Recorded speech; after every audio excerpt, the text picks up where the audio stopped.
Attorney General Pam Bondi. Some Democrats are saying she should resign, including Congresswoman Alexandria Ocasio-Cortez. Are you considering impeachment for the Attorney General if you don't feel that the Justice Department complies with your law? Thomas Massie and I talked about it. He's working, as am I, on drafting articles of impeachment and inherent contempt. We haven't decided whether to move it forward yet, but we're in the process of doing it. And look, the problem that the Attorney General has, if you just look at the comments to our social media feed, is the amount of MAGA influencers who are upset with her. And the issue for her is not, are there going to be 212 Democrats who would support it? The issue for her is how many Republicans and MAGA supporters would support it.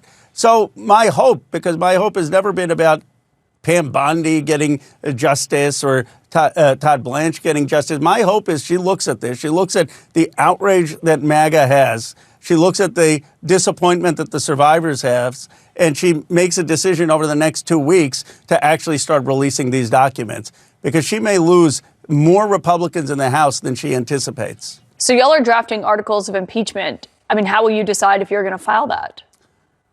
Well, one is a pragmatic decision in terms of impeachment is a political decision. And is there the support in the House of Representatives? I mean, Massie and I aren't going to just do something for the show of it.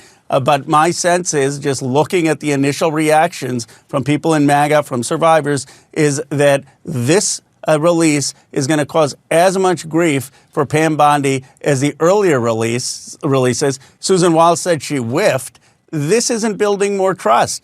And I was early in the morning, I was giving positive quotes when Blanche was on television, because he said, I'm going to release a few 100,000 documents. Someone said, well, Ro, they had to release all the documents. I said, as long as they comply with the spirit of the law, I'm fine.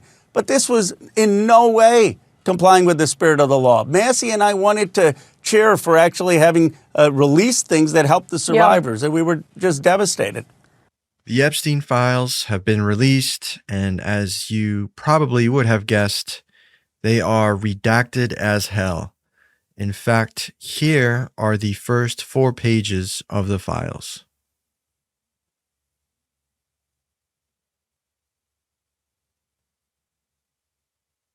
That just shows you the extent to which this administration is covering up this whole investigation. Now, of course, defenders will say they want to protect the victims, and the victims this and the victims that. Everyone wants to protect the victims. This is not what this is about. What I just showed you in these first 4 pages are entire paragraphs that are redacted.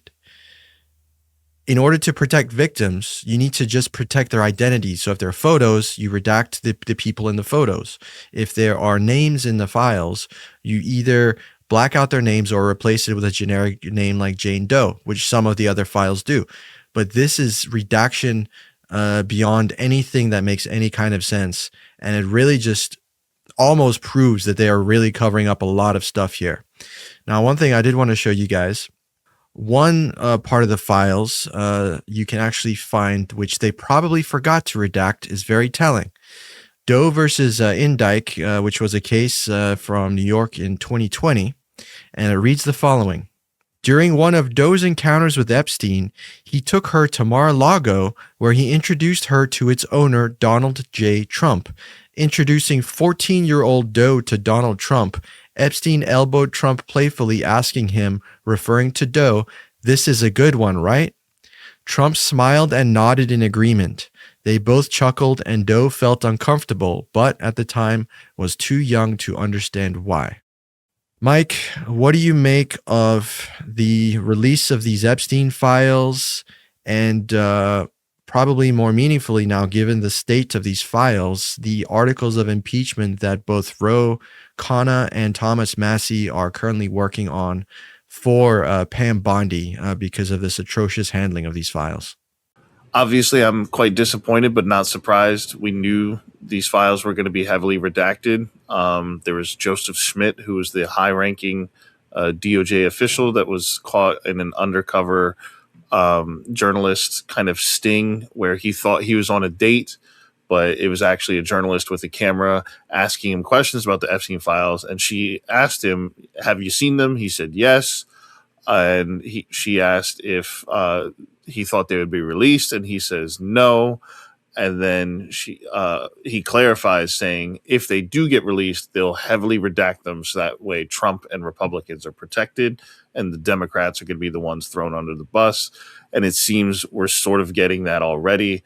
The fact that they haven't even released the full files, which they are compelled by law to do, is just another example of the Trump administration defying court orders, doing whatever the hell they want, and being untouchable, unaccountable.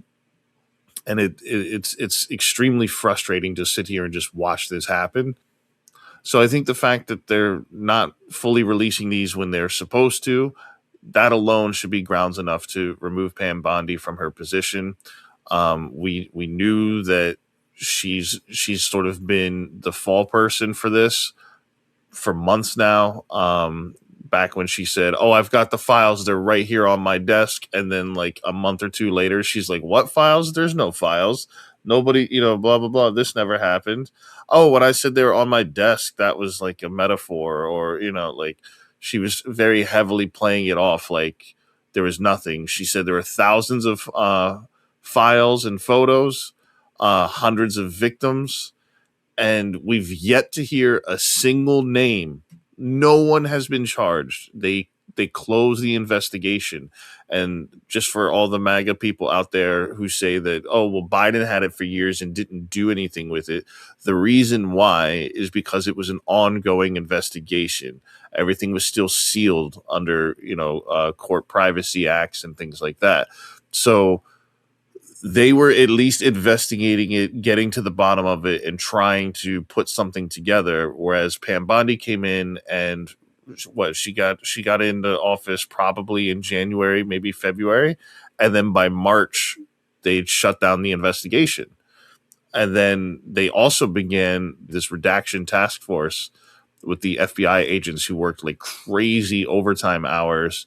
I don't remember the numbers offhand, but you might, Emmanuel. But it's just like, it's one thing after another, after another, after another. And so we shouldn't be surprised that this is happening. But the fact that it is happening doesn't mean that we should stomach it. We should definitely it sucks because I know that Trump is the kingpin of this, but it's similar to the mob. The kingpin will never be the one held accountable. It's everybody else's human shields and fall persons. And so at the very least, then fine. We got to get Pam Bondi on that sword and take her out. I find it hilarious that Trump's base, the MAGA conspiracy wing of the base, were the ones pushing the Epstein files investigation the hardest. I mean, they were diehard about this for years and years. And now that Trump gets his second term and they get another shot at the Epstein files, come to find out their boy, their king, is the main actor, aside from Epstein. To me, that is just astonishingly hilarious and just ironic AF. And now you see it splitting the base. I mean, we saw this was the big fallout between MTG and Trump was over the Epstein files. A lot of people have started peeling off because they're like, look, this guy was, I don't know if he ever promised to release them because Trump has always been very wishy-washy about the Epstein files, but they viewed him as like, this guy is going to get it done because he's the truth teller. He's there to drain the swamp. He's there to out all these, MFers and all the elites and et cetera. But the more we learned about Epstein as these emails started coming out and leaking and everything, the more we found like, wow, Trump is like the main guy other than Epstein. And he's been best friends with him for a long time. And, him and Epstein apparently shared a girlfriend a while ago. He learned a lot of tips Epstein did from Trump's pageant and the way he was running things over there. And just as time went on, we just learned more and more about how deeply connected Trump and Epstein were. And here we are. Dan Bongino was one of the spearheaded guys about like getting these Epstein files released. And we just saw like he announced his resignation about 2 or 3 days ago, just before the release of these files. So very telling stuff there. We see Pam Bondi under the heat now, and she's been under the heat for a while. And as you mentioned, yeah, they've spent months already during this first year of Trump's administration covering up these files. They spent overtime hours just redacting the hell out of them. They've been at it for a long time because these files are so huge and lengthy. And now that they've released them, released in quotes, they're all blacked out. I mean, there's some, obviously pages that we have text, but it's funny to me because they didn't seem to do a very good job of redacting like names like Clinton out of them. But Trump, and I want to just bring this to what Kyle Kalinske said. He brought up a great point. When the Epstein emails were released after the Epstein estate was subpoenaed, Trump was the person mentioned most often. So he's talking about the emails. He was mentioned about 1,600 times out of 23,000 emails. So he was mentioned the most. The heavily redacted files released today, about 1% of the full files, barely mention Trump at all. This is a huge illegal cover-up. Impeach. I think that says it all right there.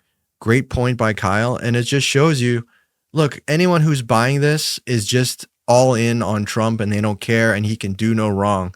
But for those paying attention, they have to see this for what it is. It's just a huge cover up. Yeah, exactly. Because even if you support Trump, I don't understand how you can support this. It's inexcusable to have just full pages of black bars and then like one or two words revealed. I saw a great meme the other day where it shows, pages and pages are redacted, but single words are unredacted that spell out a sentence of like Trump is innocent or something like that. Even though they're from different paragraphs and whatnot. But it's easy to make those memes because this is such a egregious action here. I don't understand how, like you said, if you're trying to protect the victim, I don't understand why we need to remove full-blown paragraphs. I understand like names, identifying things about like, their backgrounds or like where they went to school or where they went to work or where they lived or something like that.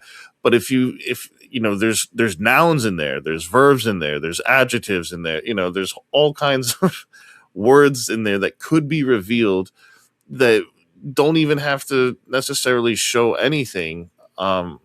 It could be harmless words, it could be harmful words, but we'll never know. And I think that's by far the most frustrating thing. But yeah, if the right's not going to come forward and hold them accountable, I think that's a massive mistake on their part because, thankfully we've got Thomas Massie who's been out there championing this pretty much from day one. And the other Republicans that have come out for the Epstein files are starting to be turned on by Trump. And just like you were talking about earlier about MAGA support in general, don't forget that when MAGA was actually getting frustrated and upset that Trump wasn't releasing the files up front, that he turned on them as well and was calling them stupid, and was talking shit about them not only on Truth Social posts but also on the tarmac when boarding Air Force One and things like that. So it's just like, it's very clear. If you're going to protect Trump, he's going to do his best to protect you until you're no longer needed. And it's just very mafioso kind of behavior. And yeah, I'm at a loss of words for just how to describe how utterly disappointing this is. My only hope is that somehow the originals are preserved somewhere or something, that someday maybe we'll get the full story, but we're definitely not getting it here. And because of that, Pam Bondi needs to go.